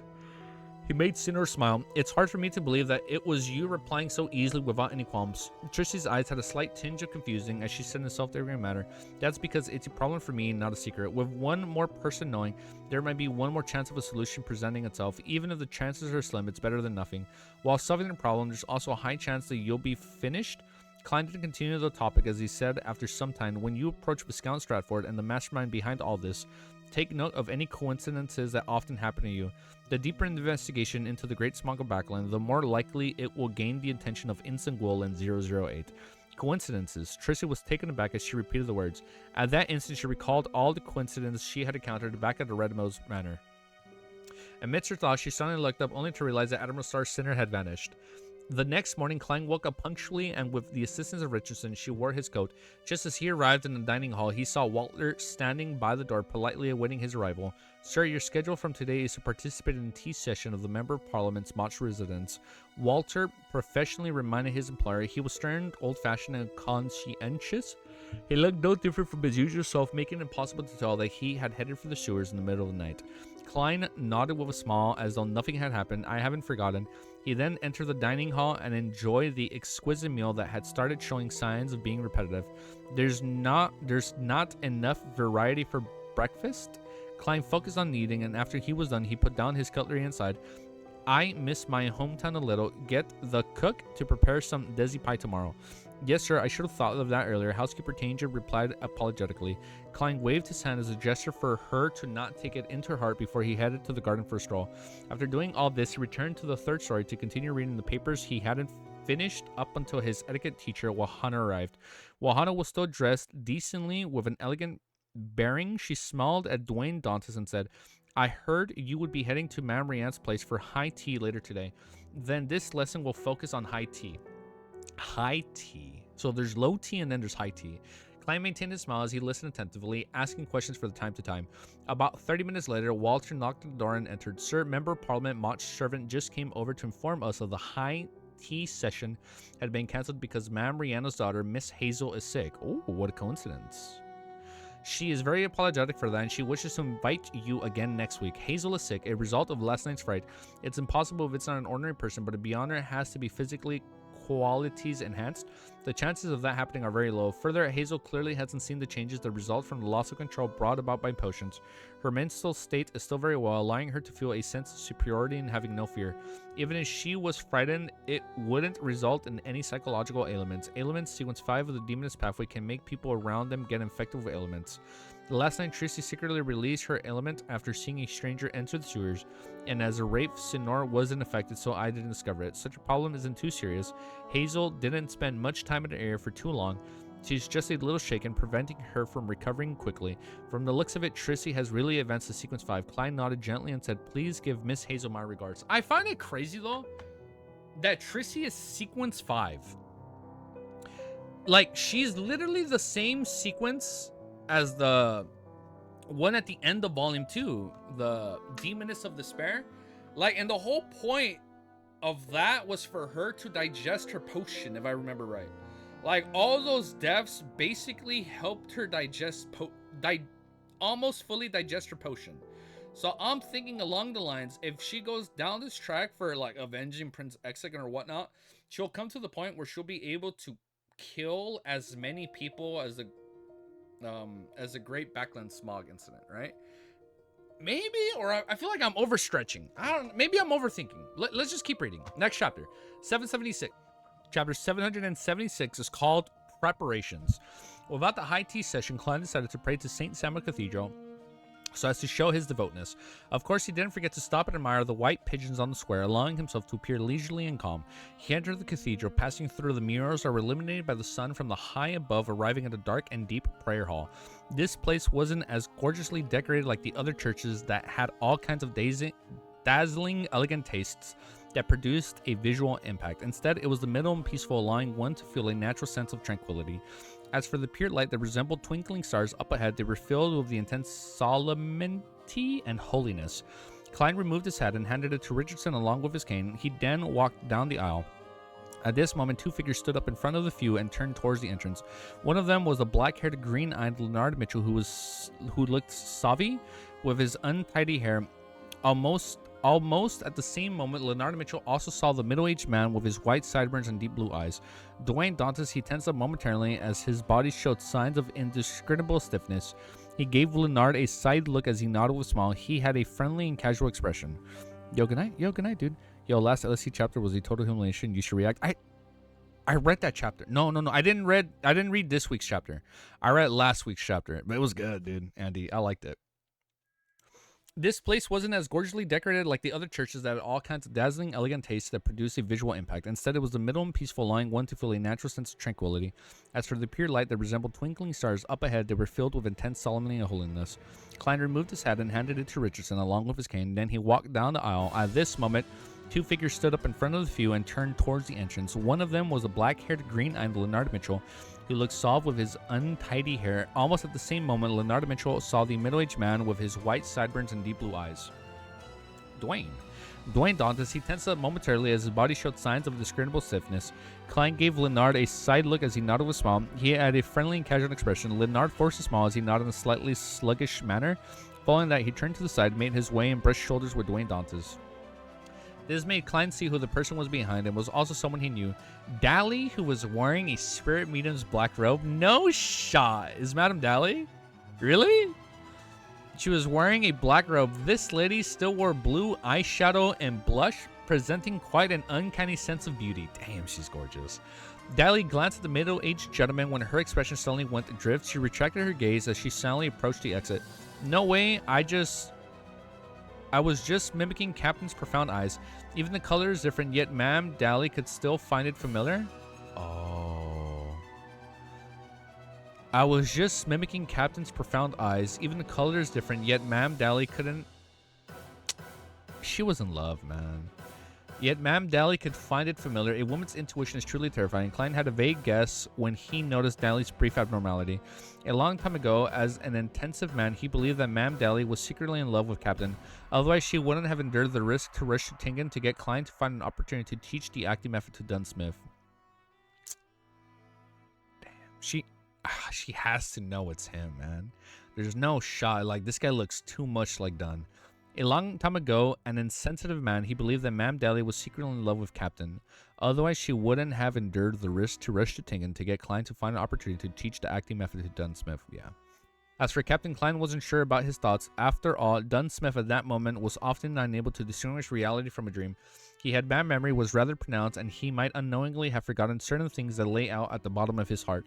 However, Captain often mentioned Ma'am Dally, using her as an example to educate us. He was so familiar with how many years she took to advance, and the kind of talent she had that it seemed like he had memorized it. Yeah, for someone that was so forgetful, he knew everything about her, man. Yes, whenever Captain mentioned these matters, he could occasionally add that he spent 9 years going from Midnight Poet to Nightmare. Could it be that he was feeling a little inferior when facing Ma'am Dally? Inferior? Klein recalled the past as his mood suddenly felt dampened. He realized that he didn't really understand Dunsmith. He didn't understand how many things that man had hidden inwardly. And Ma'am Dally isn't much younger than him. She appeared to be very open and doesn't care about marriage.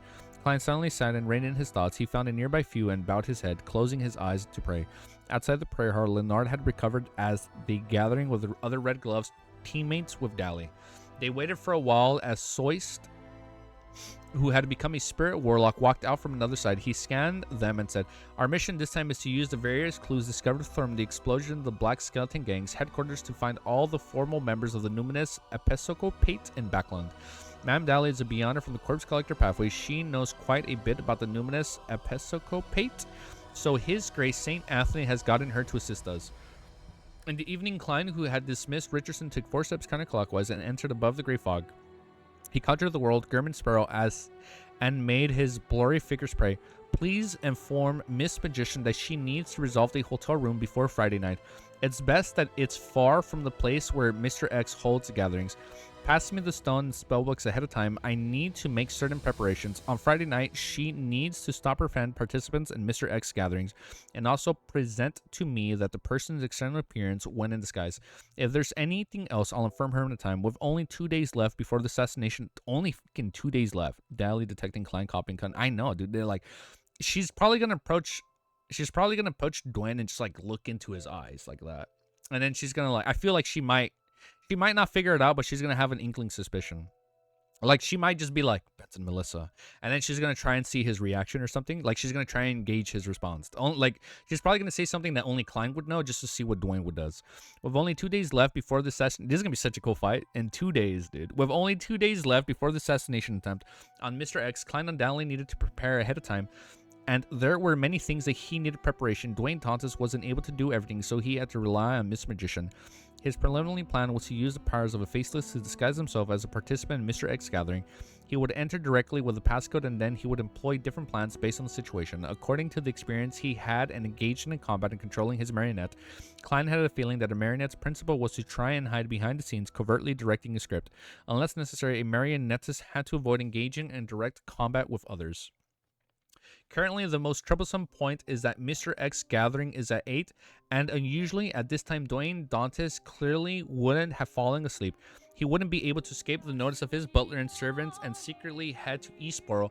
Of course, on the contrary, it can also create an alibi, but the problem is what method should I use for the fool everyone in his house? If only I had a faceless partner who can act as Dwayne Dantes, Miss Justice Necklace can do it, but she's not in Backland. Klein leaned back into his chair as he rubbed his temples.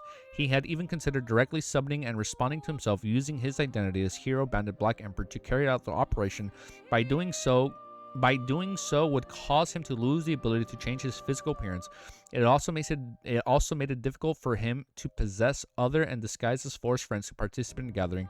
Unless Miss Magician's friends is part of this, allowing me to possess him or her, that wouldn't do either. First, it will expose some of the Terror Club secrets, and second, Mr. X might have the means to discover a wraith. Of course, traces of this can be concealed using a series of seals of a gold coin to pick. You can use seals with a gold coin, a paper angel, or the iron cigar case. Klein considered for a while before deciding on a method he was very proficient in from his previous life. Yo, Geeky, how much longer do you think? I think we're going to just read like a solid 10 chapters. I think we can still go for like another hour or so, Cammy. Right? Like plus minus a little bit. Feigning sickness. I'll begin acting sick tomorrow. I'll eat very little and sleep before 8. This way the butler and servants wouldn't disturb me, but if there's an emergency, what do I do when Walter and company knock on the door? A magician's illusions creations can only fool the eyes. It isn't some artificial intelligence, right? I can fix the illusion onto a mirror, letting it look like Dwayne Dantes. Then I'll get a Rhodes to answer remotely. With this in mind, Klein's thought suddenly opened up. I have to say that a Rhodes can be quite useful at times. After a poignant comment, Klein returned to the real world. He walked to the desk, took out a pen and paper, and began drawing a picture comprising of symbols that implied concealment and mystery prying. Just as he finished his final stroke, the room's lightning dimmed suddenly. The full-body mirror first turned deep black before silver light surfaced. Lowenez text appeared one after another. Great master, your loyal and humble servant in Rhodes heard your summoning. Was I late? Was I late? Was I late? My good sir. There's something new every time. Klein shook his head in amusement. No. How tolerant you are of me, great master. You can ask your question. Words neatly appear on the mirror. Klein thought for a moment before saying, I plan on limiting Aurora Order, Mr. X. Do you have any suggestions? The full body mirror words froze for a few seconds before changing. It's best you do it after Thursday. Why after Thursday? It's in line with my divination. Angel of Fate Orb. Oh, because that's when he leaves. Angel of Fate Ouroboros, or Saint of the Aurora Order, might be around Mr. X tonight and Thursday. Klein smiled and said, Rhodes, I have something that requires your help. This is my honor. Oh, my honor. Great master. This is my honor. You are giving me an opportunity. Words quickly emerged full of... Rhodes is such a freaking... Oh, he's such a waifu, dude. Oh, man. This is my honor. You are giving me an opportunity. Words quickly emerged full of professing what is meant to be excited and deliberately. May I ask what the mission is? Damn it, holy shit, it's getting hot in my room. I need a freaking fan. I need a fan. Check it out. Got this bad boy at Anime Expo. This is my honor. You are giving me an opportunity. Words. Wow, this is really good. Words quickly emerged, full of professing what it meant to be excited and delighted. May I ask what the mission is? Klein nodded and said, this Friday night, I'll be using a mirror as an illusion prop, changing it to look like my present identity. If an emergency happens, you're in charge of controlling the mirror to answer without letting anyone discover any abnormalities. Can you do it? Wait. Oh, you got it? Yeah, using it. Look, I got it, dude. Get your mind out of the gutter. A Rhodes is a butler, not a waifu. I apologize. Oh, wait, hold up. Case, dude, look at this shit, dude. It's so sick. Look. Oh. Let me read this part. This is my honor. You are giving me an opportunity. Words quickly emerged, full of professing what it meant to be excited and delighted. May I ask what the mission is? Klein nodded and said, this Friday night, I will be using a mirror as an illusion prop, changing it to look like my present identity. If any emergency happens, you're in charge of controlling the mirror to answer without letting anyone discover the abnormality. Can you do it? The air around the full body mirror suddenly gashed around and a toady voice belonging to Dwayne Dante sounded, Great Master, I'll try my best to complete anything you command. Although it won't be able to last long, it doesn't match my usual habits. It's enough to deal with everyone. If you wish, I can simulate my voice. Dude, look. Look at that. Now we're reading it. Shit, wait, I'm so dumb. I can't read like this, because then I'm blocking my face. I gotta hold it like this. You're more talented than I expected. It's not easy. Oh, let me do this. It's like I'm holding my... There you go. Right here. Like we're holding my cheek. Like TRISSY cheek. You're more... Let's just finish the chapter like this.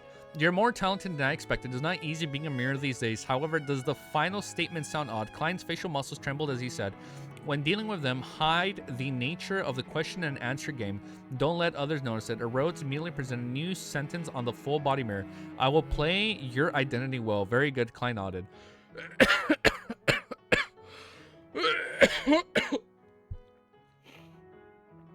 Oh man, choked up my saliva. Yes, great master, your humble servant already looks forward to serving you. Rhodes first conjured a single line before producing a drawing of a hand waving. Woo! Bro, you're good? Yeah, we're good. Next chapter. All right. Next chapter, chapter 777, is called Sick and Crazy Setup. On a Friday afternoon, Klein, who had skipped a... I'm sorry, is it the day of the assassination? On Friday afternoon, Klein, who had skipped a literary salon because of his feigned sickness, arrived above the great fog once again. In front of him was a hardcover palm-sized notebook, which was bronze, green, in color. It was Layman's Travels, which the magician Force had provided. Oh, he's going to use the freaking book for the fight? Oh, shit. You know what? This might be a good cliffhanger to stop. This actually might be a good cliffhanger stop if we actually end up on the setup for the fight. In front of him was a hardcover palm-sized notebook, which was bronze with green in color. It was Layman's Travels, which the magician Force had provided. After flipping the item, which was closer to a spellbook, over to a certain page, Klein looked at the yellow-brownish page, raising his hand and summoned the Sea God Scepter from the junk pile. As he injected some of his spirituality into Layman's Travels, making it light up with a faint luster, he made the blue gem on the scepter tip to emit a bright light. A sizzling sound was produced as bolts of silver lightning appeared in front of the thin air. They were thick and menacing as they zapped about, meshing together to form a hurricane. At the time of this, complicated symbols and labels quickly outlined the symbols of the page in Layman's Travels. They overlapped each other and fused together, slowly taking shape. Just as the page was about to be colored in silver, bolts of lightning snaked out from it, causing all the patterns to be destroyed. It failed again. Klein sighed silently as he repeated the same process. This wasn't his first attempt. Ever since he obtained Layman's Travels on Wednesday night, he would head above the gray fog from time to time, using the spellbook to record powers and produce the Sea God Scepter. He repeated until his spirituality was nearly drained, forcing him to return to the real world to take a break. During this process, there were successes and failures. So, it doesn't always succeed depending on its grade or its sequence. Klein relied on a repeated attempts before completing the final steps, recording the lightning storm spell, which had eyed for a very long time. This was a demigod power of the sailor pathway. Before that failure, Klein had failed nearly 20 times. It could be said that his luck was terrible. Okay. After he needs a little luck. Maybe he needs a little bit of fate. After repeating failures, he was delighted to see a silver luster spread across a yellowish page at the 5th attempt. An ancient, mysterious, complicated, and indescribable symbol contracted, forming a fancy diagram that made anyone who's placed their eyes on it feel as though they were being struck by lightning. Phew, I finally succeeded. Klein rubbed his fingers against the paper and heaved a long sigh of relief. He flipped through Layman's Travels and admired the previous efforts. Over the past 2 days, he wasn't fully caught up with the lightning storm. He also recorded 2 other demigod powers. One of them was Paper Angel that he had used while stirring some of the powers above the Great Fog. It aided in disrupting the divination and prophecy. Similarly, there was Hurricane that stemmed from the Sea God Scepter. When recording them, Klein was rather lucky. One took 9 times while the other took 12 before they succeeded. As for the Flight Glide, Lightning Strike, and other powers, they didn't reach sequence 4. They only required him to do it once or twice. Therefore, Klein had almost filled the entire book. This spellbook isn't very useful to unaffiliated beyonders. It needs plenty of time and patience to record a sufficient number of powers, and when the power exceeds sequence 6, the chances of failures increase, making the powers difficult to obtain. However, there are 22 pathways in the mystical domain. If the first few sequences have their powers matched well, finishing off a sequence 5 isn't too surprising. Klein closed Layman's Travels and sighed inwardly. I wonder when Force gains enough respect in Terror Club, she'll be like, hi, I want you guys to hit me with the strongest ability. Aim at this book right here. I feel like that'd be a good way for her to stock up on spells. From his point of view, the spellbook was equivalent to half a divine artifact of unaffiliated beyonders. Although it was more difficult to be useful than Creeping Hunger in its early stages, once there was a good combination, it was quite normal for one to fight someone of a higher sequence. However, among the beyonders who were supported by major factions, Layman's Travels would be ridiculously powerful, just like Force. This is going to give Force a huge advantage just because she's in the Terror Club. She'll become OP. Oh, I see what you did there, D. No, she is going to become OP. I like how you didn't confirm nor deny. You said, oh, she would if that happens. This was because it could record a demigod's powers. She's got a personal charger for it. I know. That's what I'm saying. She can just be like, I have a request. Can you guys hit me with a strong power? Or like a strong spell? As long as they wish, a demigod can repeat the power again and again. As for Creeping Hunger, it has a high chance of failure to devour a demigod. Even a real shepherd will find it extremely difficult to graze a high sequence beyonder. Firstly, there are no available resources, and secondly, it's easy to lose control. Alder Levia from the City of Silver was someone lucky enough to be able to graze a sequence 4 evil spirit. When Klein thought of this, he cast his gaze out onto the dark green coarse stone. It was rough and uneven with signs of burn marks. It was none other than force stone that allowed traversal of the spirit world. With Layman's Travels and this stone, along with the Fate Siphon, Charm, and the Wraith Marionette, dude, he's so fucking ready for this fight. Even if Mr. X had a saint protecting him, I should still be able to complete the mission and leave without problems. Dude, he just gets stronger every volume. I feel like if he had this, he would have had the edge against Mr. A. He probably would have been able to beat Mr. A in Volume 2 if he had this. Damn, Volume 2. I felt like reread that yesterday. Klein rubbed his temples and returned to the real world. After setting up a bestowment ritual, he brought the corresponding items back. After making all preparations, he walked to the full-body mirror and looked at himself. He made himself look haggard. After dinner, Klein had used the excuse of not being well to return to his room. After taking in the night scenery, he took out a palm-sized mirror from the drawer and placed it on the soft and elastic pillow. Then Klein went over, making the mirror reflect the blue-eyed, wide-sideburn Dwayne Dantes. He then slowly straightened his body and took a step back, creating another Dwayne Dantes in his bed. This gentleman was wearing silk pajamas and leaning against a pillow. He held a book in his hand with his eyes half closing as though he was in thought. Not bad. The mirror illusion isn't weaker than the paper figurine illusion. Klein returned to the desk and picked up a fountain pen, drawing the strange symbols that was a mixture of concealment and mystery prying. After a brief silence, Dwayne Dantes in bed suddenly opened his eyes and gave a toady smile. A toady smile. Bro is maxed out on the equipment. Dude, he is stacked. Bro, he's like freaking... He's like a blade, bro, when he opens up his trench coat and he's just like stacked with items, bro. That's so sick, dude. Great master, your loyal and humble servant Rhodes is here. I have to say that even with Dane Dante's face, there's no way that he can look normal with that kind of smile. He's so happy to see him. Klein suddenly said and nearly turned to look to his side. Very good, he praised with a nod. He didn't give any other instructions. With a half top hat, he slid down from the balcony on the first floor. He followed a secluded garden, tripped and flipped over the corner perimeter wall of 160 Buckland Street. During this process, he hadn't forgotten to close the windows. Pressing his right hand on his hat and landing his feet on the streets, Klein slowly looked up. At some point in time, his facial features and outlines had charged.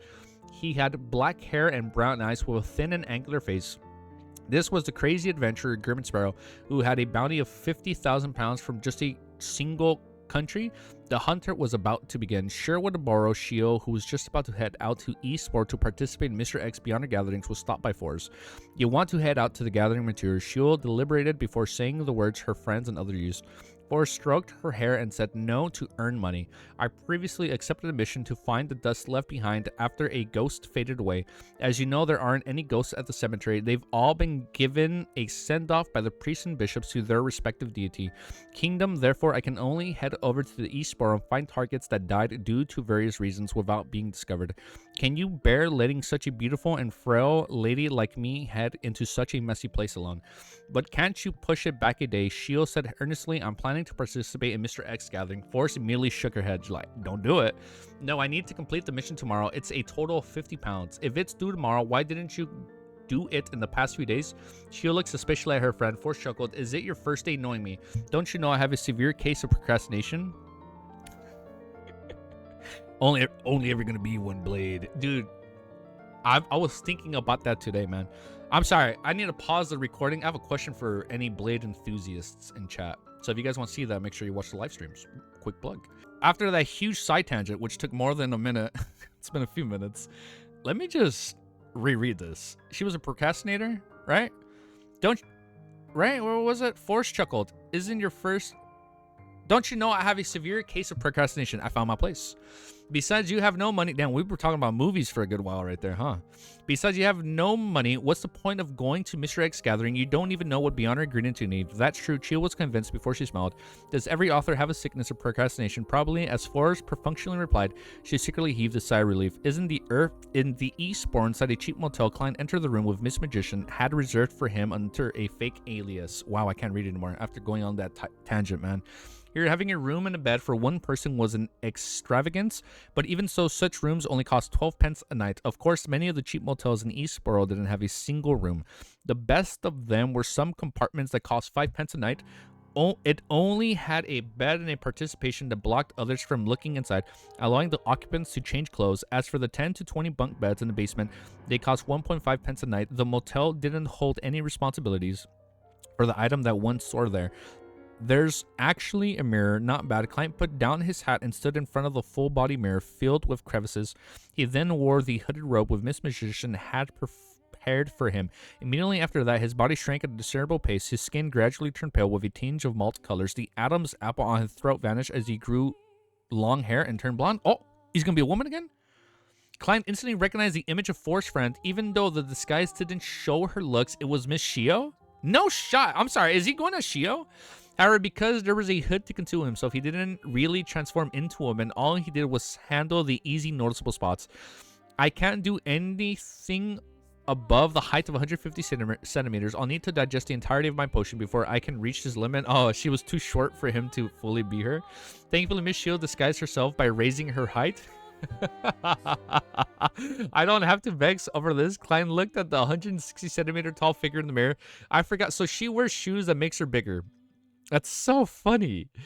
160 centimeters tall figure in the mirror, switching to a pair of leather boots that looked to be at the walls flat-soled.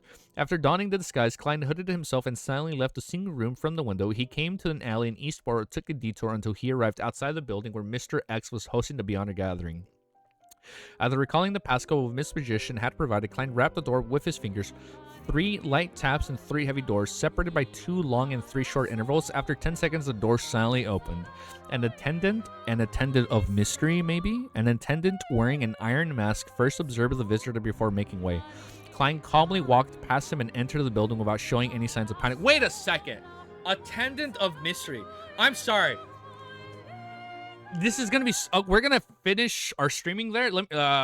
We're gonna finish our video. Let me just do overall thoughts. I have an idea on who an attendant of mystery could be. Don't leave just yet.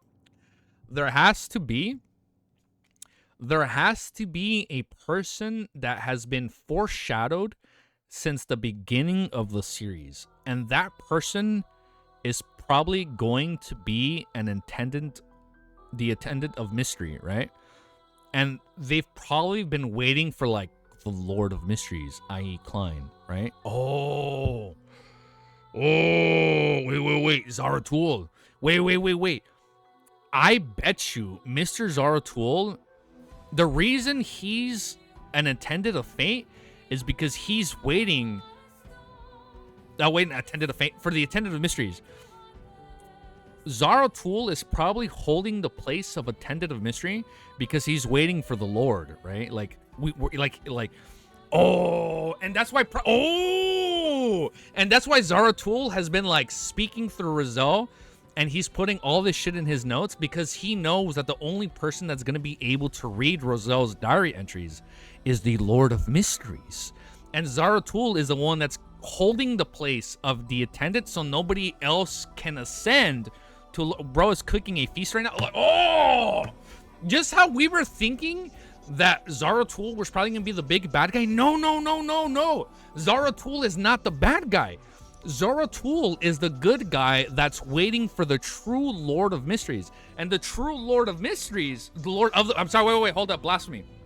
The true Lord of the Mysteries doesn't make sense since Klein would need to become the attendant. No, I know. Wait, hold up, Cammy. This is what I'm going to say. He's probably waiting for the person... Like, Zaratul is probably waiting for the person that has the Gray Fog ability. Like, for the one that can harness the uniqueness of the Gray Fog. Like, he is probably waiting for that individual. So, like, once he finds that individual, i.e. Klein, only then will he willingly sacrifice himself and give his characteristic to Klein so he can be the attendant of mysteries, because he's like, hey, you are the true Lord of the Mysteries. Like, I've only been holding the seat of Sequence 1, waiting for a worthy successor, you know? Because who knows who was the original Lord of the Mysteries Sequence 1. I'll bet you Zaratul is holding the place of Sequence 1, so when he finally discovers Klein's worthiness, he gives him his position of Sequence 1. We will not confirm that tonight. Like, Zaratul is going to give him his seat of Sequence 1. He's going to be like, you're worthy of Sequence 0. Oh, man. And then when that happens, we're going to witness greatness. Can't there be multiple Sequence 1s? You know what? Yes. Okay, the theory does kind of fall flat right there, Cammy. You're true. Thank you for bringing me back. Like, we know for the monster pathway, you can have 3 Sequence 1s, right? Can't there be multiple Sequence 1? Only Sequence 0 is unique? Yes. But maybe through the law of convergence... maybe through the law of convergence, he's holding all the Sequence 1s. Because as of right now, we don't know any Sequence 1s besides potentially Zaratul.